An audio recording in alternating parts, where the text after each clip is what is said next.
This happened last night around midnight. The first night after the storm. The neon glow and pulsating lights that once lit up the desert have all vanished into the darkness.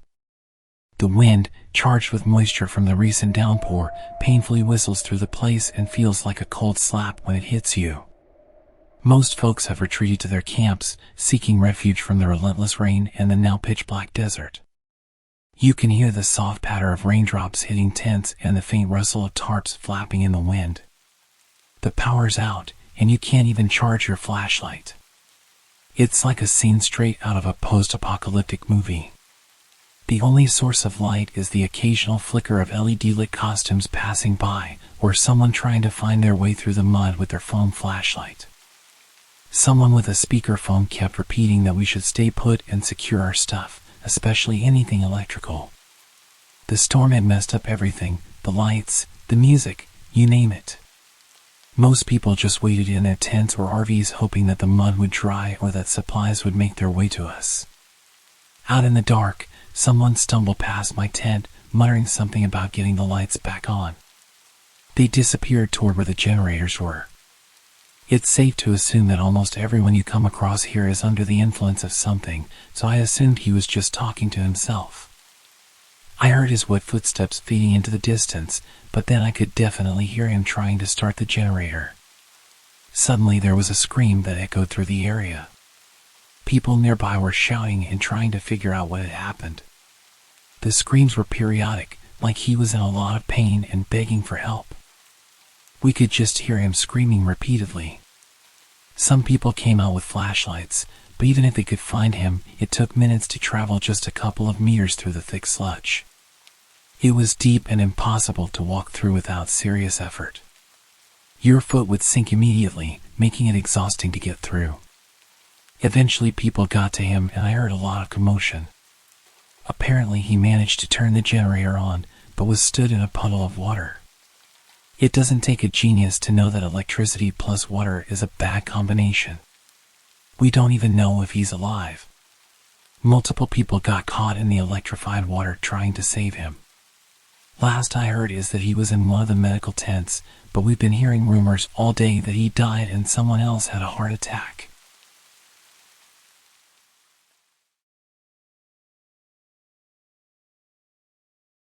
Arriving at prison, I remember the process clearly. We got off the bus and were herded into a reception area called Block 16. Whilst there, they made us strip down, a bunch of us standing butt naked, while the officers did their checks. It was no-nonsense stuff. After that, you approach the desk for fingerprinting and processing. It was there, you'd make a crucial decision. Some guys, like this one I saw, they'd come up to the desk, look the officer dead in the eye, and say something like, "I don't think I'll make it in general population." At that point, the officer would ring a bell, and they'd be moved somewhere else, away from the regular crowd. But if you stayed quiet, like most did, you'd be led to a cell with a cage attached. In that cage, you'd sit for hours, sometimes the whole day, as they sorted you out.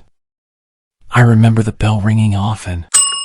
People freaking out and rushing to the desk to ring the bell, only to end up in a smaller, darker cell out of earshot from the rest of us. It was scorching that day, probably over 100 degrees outside, and you're just cramped inside that cell. Lunchtime came, and we got sandwiches. I'll admit, the food was better than the county's cheap stuff. I recall one meal particularly, chicken enchiladas with green sauce. It tasted real, like something that might actually fatten you up. There were some wild characters in there, no doubt about it.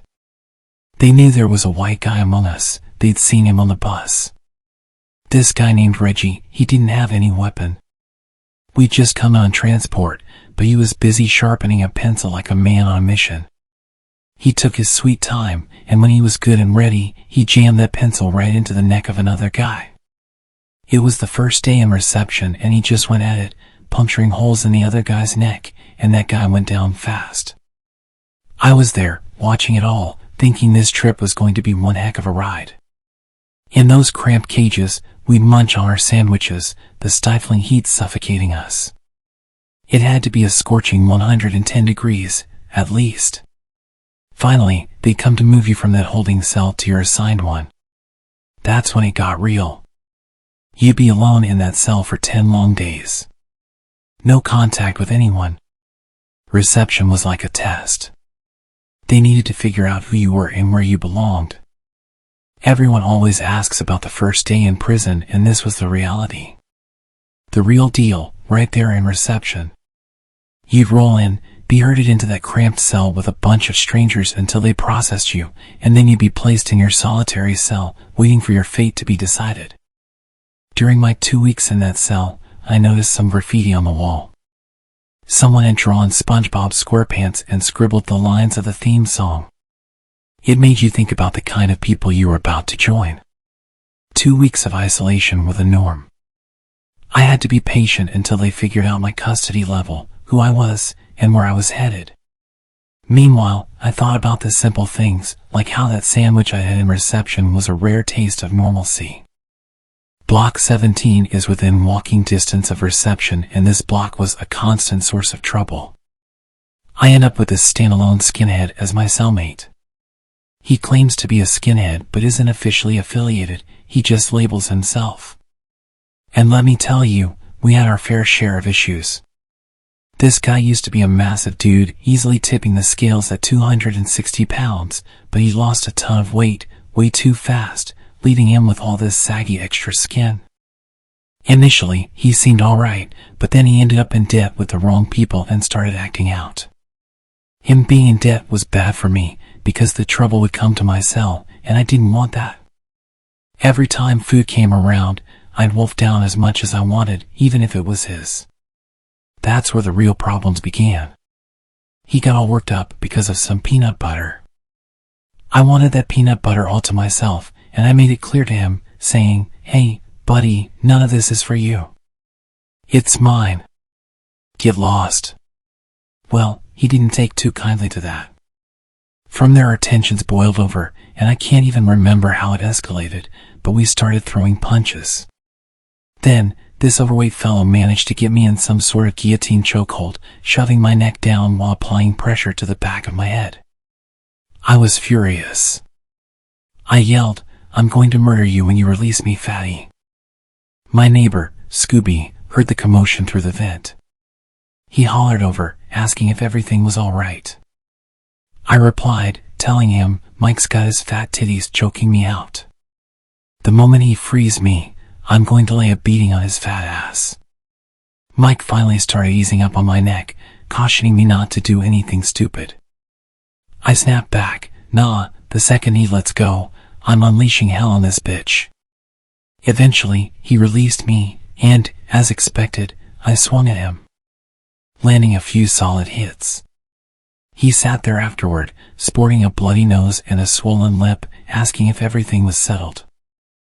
I told him he was a punk, and yes, it was settled. Then there's this other incident. I'm just minding my own business when one of the higher-ranking skinheads strolls up. He's repping SKS or something, which is a white clique of skinheads. He eyeballs me and says, "You've got a Jewish tat?" I shot back, "Yeah, I've got the King of Jews tatted on me." "What's up, you punk? Got a problem?" Right then and there, he punked out in front of everyone.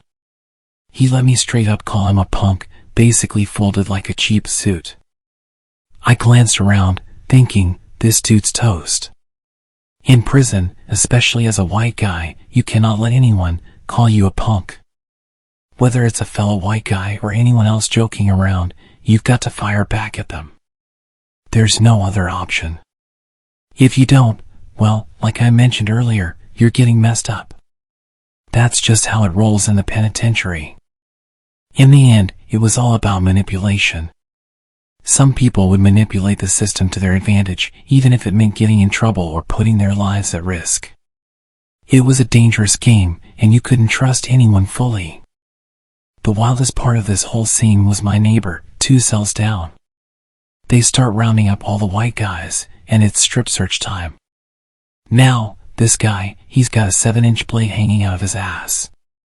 As they strip us down, he's got it tucked halfway in a plastic bag, the handle barely sticking out. It's a monstrous knife, the kind you'd never believe could fit where it does. You might be thinking, that's some sickening stuff, who shoves a 7-inch knife up their ass? But this is the stark reality of prison. You're dealing with people who don't think like you. This dude is ready to do whatever it takes, even if it means using that knife, whether it's on a fellow inmate or a damn cop. So, yeah, he did what he had to do. All of this was within a few weeks of being there. Sounds sick? Yeah, well then don't end up in prison. Punk.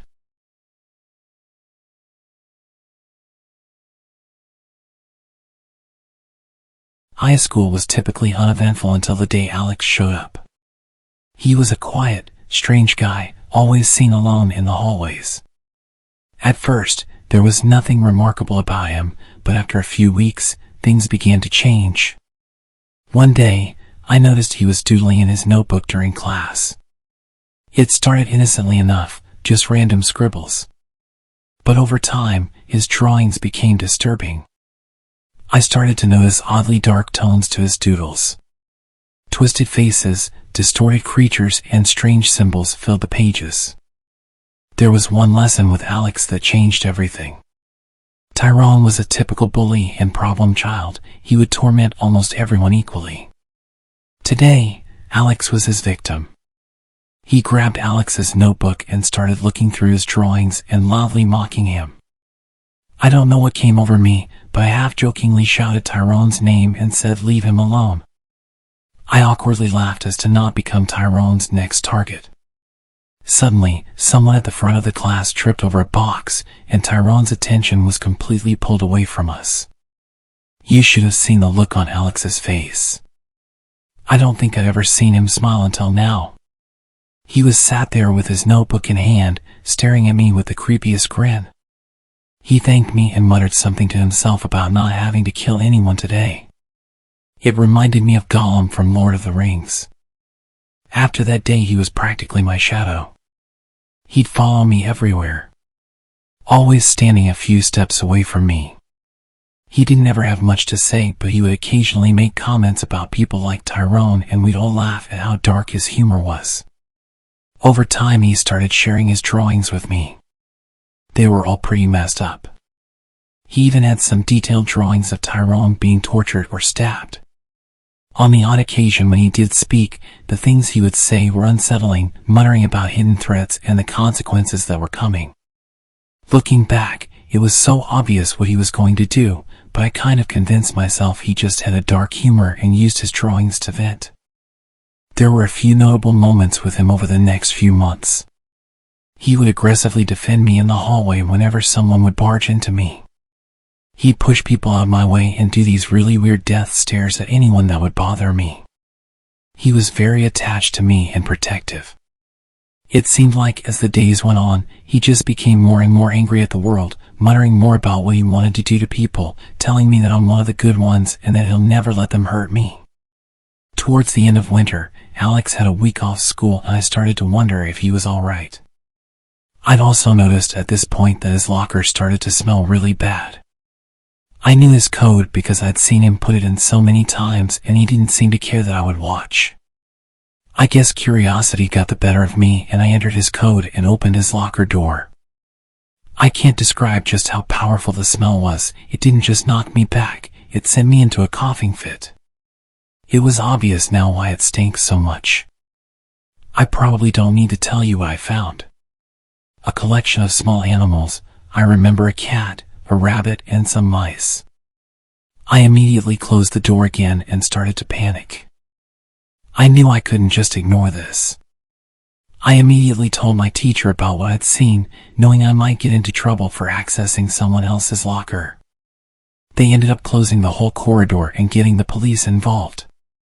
They found multiple hunting knives and all of his disturbing drawings.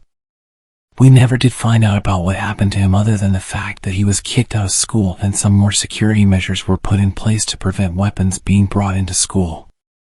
I don't know what he was planning or if it was just animals he liked killing, but I feel like if I didn't check his locker, he might have come back and done something seriously bad.